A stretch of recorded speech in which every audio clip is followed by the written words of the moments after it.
I used to believe one thing with absolute certainty: death was the end. No soul, no heaven, no such thing as God. Just a slow shutdown of chemical reactions, a flicker fading into nothing. So then why, when my heart stopped beating, am I still here to tell you this story? Why would someone like me, who used to laugh in the face of people talking about the afterlife, end up on his knees, in tears, surrounded by formless light? My name is Michael Carter. I'm 45 years old, an electrical technician living in New Mexico. I was raised in a home with a strict father and a mother who passed away too soon. The only faith I ever had was in the tools I held and the laws of physics. To me, God was a fairy tale for the weak. I didn't believe in angels, and I certainly didn't believe in souls. I believed in myself, in hard work, and in never relying on anyone. Until the day I fell. What seemed like a minor accident turned out to be something far deeper, like a blade driven into my chest. I was working on a high scaffold, 8 meters off the ground, repairing electrical wiring, when my foot slipped. My body slammed onto the concrete below. My lungs were injured. Air leaked into my chest cavity. I couldn't breathe. But I didn't hit the emergency button, because I was Michael Carter, the man who never asked for help. And in the moment everything began to blur, I thought to myself, fine, let it end here. I had lived my entire life like I was in control. I didn't cry. I didn't need anyone. I wasn't weak. That's what I taught myself at the age of 8 when my father ignored my tears after a hard slap. I wore that mask for 40 years. But as the breath drained from my lungs, I realized I wasn't in control of anything. Strangely, there were no sirens, no panic, just me and the hum of the machines growing quieter. I remember that moment vividly. My eyes were open, but everything around me became hazy, like looking through fogged glass.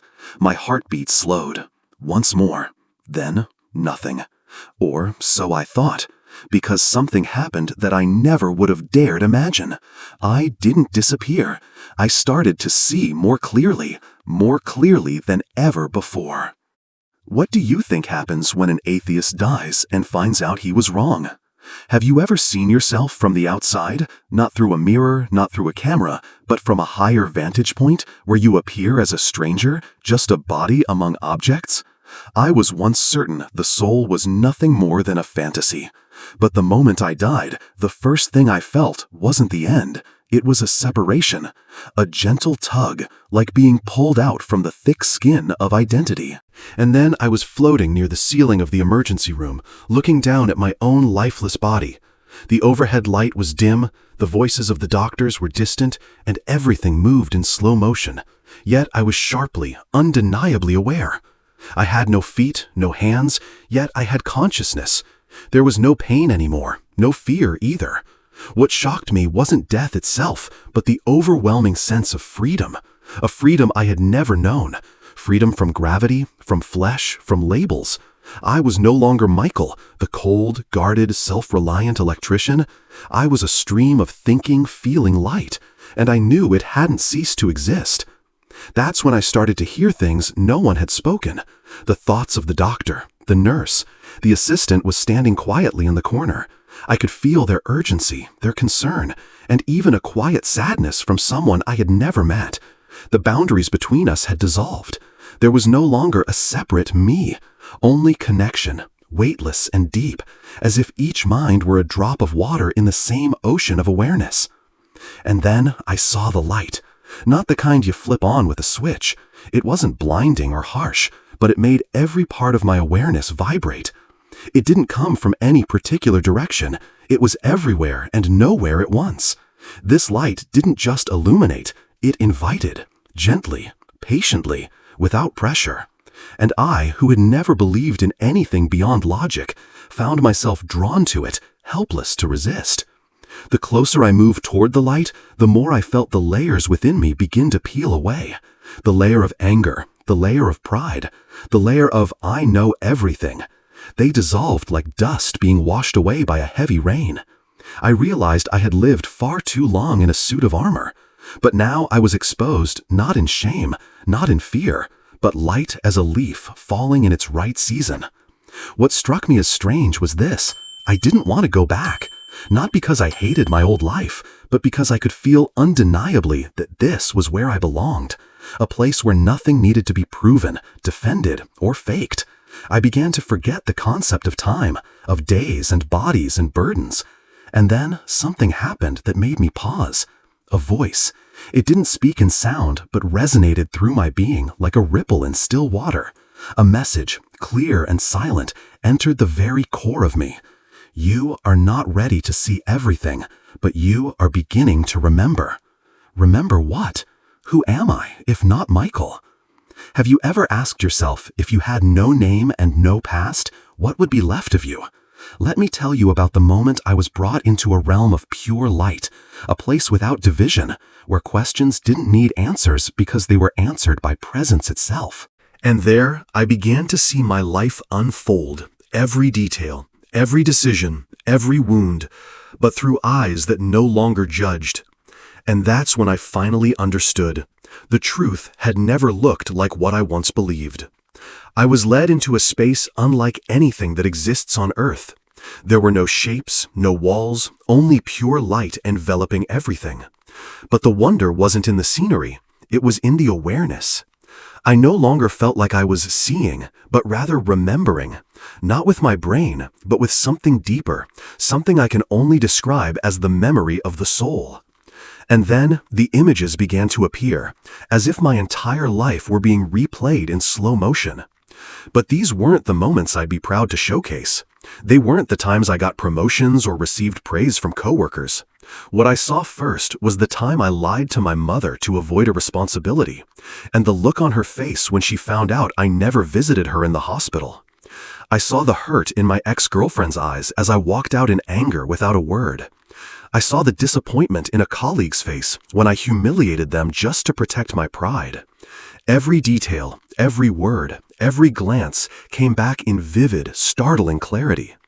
But the most unsettling part wasn't reliving my mistakes. It was that I didn't watch these moments through my own eyes, but through the emotions of the people I had hurt. I felt the sting of their pain, the weight of their disillusionment, the silent loneliness they carried because of me. I wasn't the narrator of my life anymore. I was the recipient of its consequences. No one accused me, no one condemned me. But the truth laid bare with no excuses was the most honest judgment I'd ever known. I began to tremble, not from fear of punishment or hell, but from the realization that I had gone through life unaware, that every choice sent out ripples, ripples that touched other hearts, other souls, and returned to me in another form, the loneliness, the doubt, the emptiness I never understood. I had built the very cage I spent my life blaming the world for. The light never left me. It did not judge me or recoil. Instead, it embraced me without arms, wrapping me in understanding, the way a gentle mother looks at a child who has gone astray, offering no scolding, no humiliation, only the quiet assurance, "Now you see." I wept, a kind of crying that needs no tears, a breaking open from the inside, because I realized the truth had not come to end me, but to open me.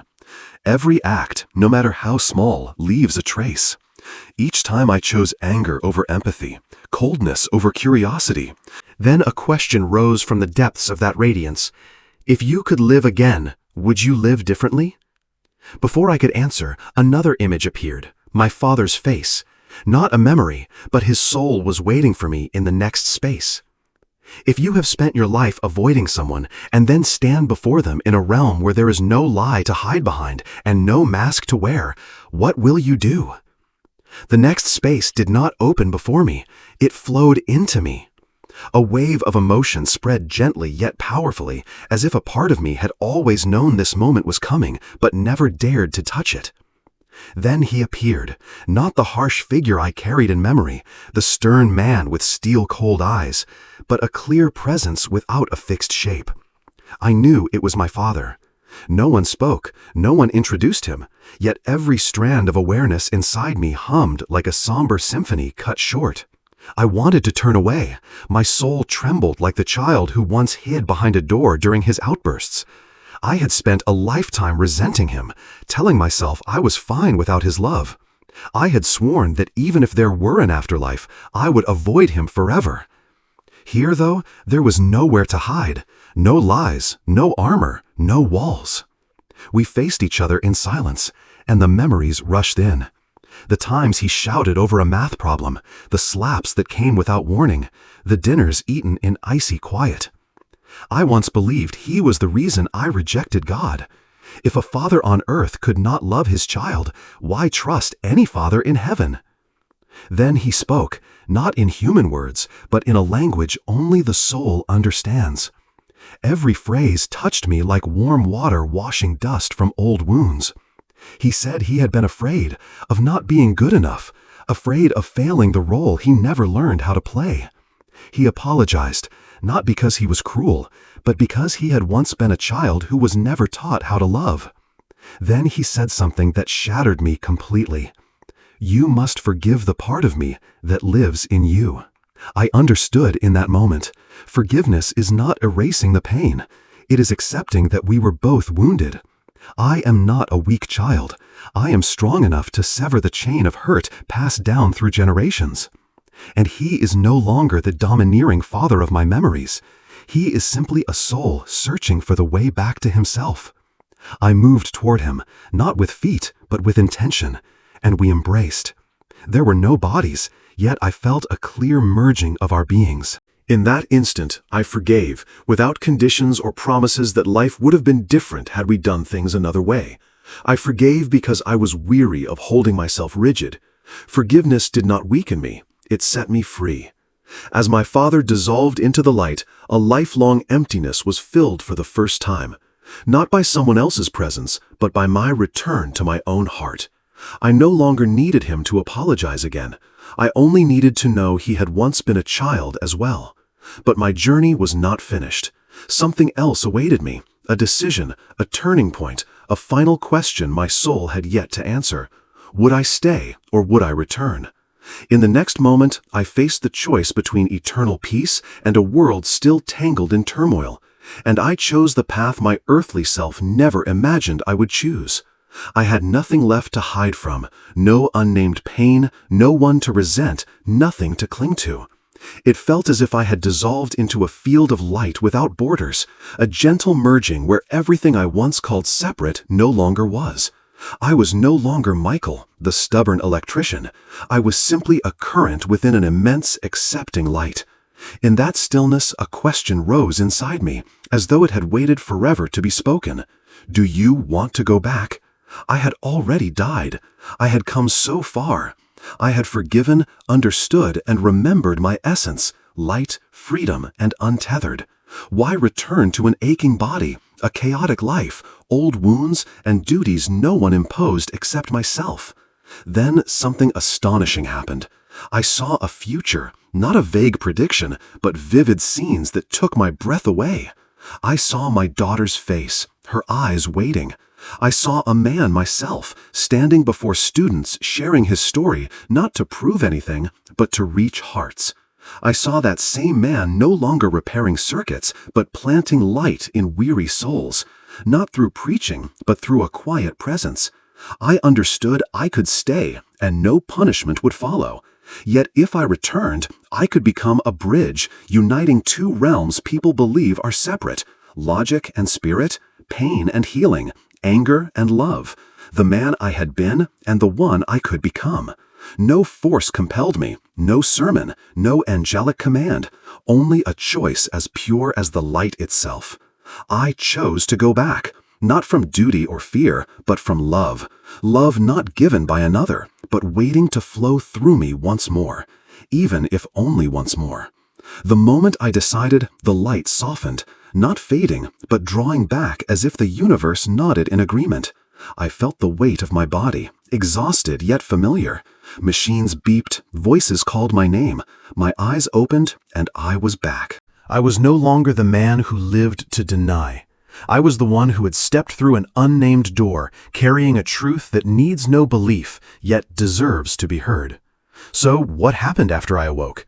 How do you live again in a world that seems unchanged when you are entirely new? I opened my eyes, not with the usual senses, but with a deeper, wider, and quieter level of awareness. The hospital lights no longer glared, and the machines no longer sounded like alarms of worry. They were simply signals that I was back. I carried a piece of eternity inside a body I thought was finished. My body ached, felt heavy and slow, yet my soul had never been lighter. When I looked at the nurse, I did not see a function, I saw a person. I did not ask when I could be discharged, I simply held her hand and said, "Thank you for being here." Her surprised expression told me no one had ever said that to her, and in her heart I saw a small spark brighten, something I could see because I had walked through the light. A few days later, my daughter arrived. The moment she came into the room, my voice caught, not from fear of losing her, but because I realized I had never truly seen her before. I had been physically present at parent conferences and dinners, yet my heart was frozen and my mind occupied with work and doubt. Now I looked at her and saw an entire universe alive in front of me. I hugged her without speaking, and she did not ask for explanations. We both knew something had changed forever. I did not tell my full story right away. It is hard to believe when a stubborn atheist begins talking about soul and light, but I did not need to convince anyone. I only needed to live in a way that made others ask themselves why I carried such peace and what in my gaze made them see themselves more clearly. I returned to work for a short time and then resigned. I began writing, not bestsellers, just small reflections and quiet conversations with people who had lost their way, souls as dry as mine once was. I did not preach. I simply told what had happened, and they listened not because I was right, but because I was honest. I learned to watch the sunrise every morning. I learned to ask, "Are you all right?" and truly wait for the answer. I learned to forgive each day, not for others, but for myself, for the past and for the times I did not know how to love. Every breath became a gift, every moment a nameless miracle. I once died. But no one needs to die to live as if awakened. You only need to remember this. You are not just this body, this name, this fear. You are light, presence, the eternal rhythm beating in the heart of the universe. And if you still doubt, as I once did, then doubt freely, but don't close the door. Because sometimes, right in the moment you believe there's nothing left, a door will open, and the light will be waiting, not to end you, but to begin you. For the very first time. I didn't come back to tell a sensational story. I came back because someone out there is living the life I used to live, lonely in the crowd, strong on the outside but empty inside, always doubting love, always afraid of being deceived, always pretending not to need anyone. And if even one of them hears what I've been through and sees themselves in it, then every second I came back is worth it. At first, I shared everything only with my daughter. She stayed silent for a long time, then hugged me tightly. I didn't ask if she believed me, because I knew love doesn't need proof. It only needs to be felt. From there, I began writing every fragment of memory, every layer of awareness, every unnamed vibration.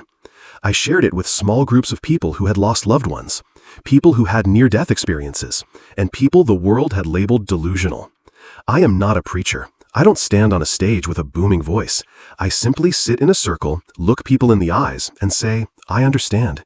I didn't believe either, but I died, and I saw, and I came back to save this. You are not alone." What I say doesn't spread through campaigns or promotions. It spreads through connection. Some people cry, some laugh, some still doubt, but their eyes soften. Some go home and call their mothers after years of silence. Some write letters to their 10-year-old selves. Some pour out a drink they've battled with for decades. Some begin to forgive, not because others deserve it, but because they deserve peace. I don't need anyone to say I changed their life. I just want them to know they can change their own, simply by remembering who they are. Remembering the light they once saw in a dream, once felt in true love, once brushed against watching their child sleep. Because that light never left them. It's only waiting for them to open the door. My story doesn't end with a miracle. It begins with a choice to live, for the first time, truly. And when you dare to live with truth, you become the miracle in your own story and in someone else's. You do not have to believe me. I once refused to believe stories about souls, heaven, or realms of light. I thought only what could be measured was real, and everything beyond that was superstition. Yet there is one thing I cannot deny: the feeling that rises when you look into the eyes of someone in pain and your heart knows you have stood in that place yourself. I am not sharing this story to make anyone change faiths or adopt religion or accept the promise of heaven. I share it because I once lived without love, and that was the truest death. Death is not just the moment a heart stops beating. It is when we no longer see beauty in a stranger's gaze, when the first rain of the season no longer stirs us, when we stop listening to the whisper inside that says there is more. You do not need to die to remember who you are. You only need to be silent long enough, still enough, and brave enough to face the part of yourself you left behind. I once thought strength meant never crying. Now I know I am stronger because I can weep without shame. I once thought freedom meant believing in nothing. Now I know true freedom is believing in love, not because it is logical, but because it keeps you alive. If you are exhausted, lost, or convinced you do not matter, hear me. The light I saw is flowing in you right now. You do not have to earn it. You only have to remember it. Remember that you were formed from that very light, and you can begin again regardless of who you have been, what you have done, or what you could not believe. Do not wait for death to discover you have never truly lived. Live now. Live honestly. Live fully. Live long enough to forgive, deep enough to feel, and lightly enough for the light to shine through you. The light has never left. It has only waited for you to turn back toward it.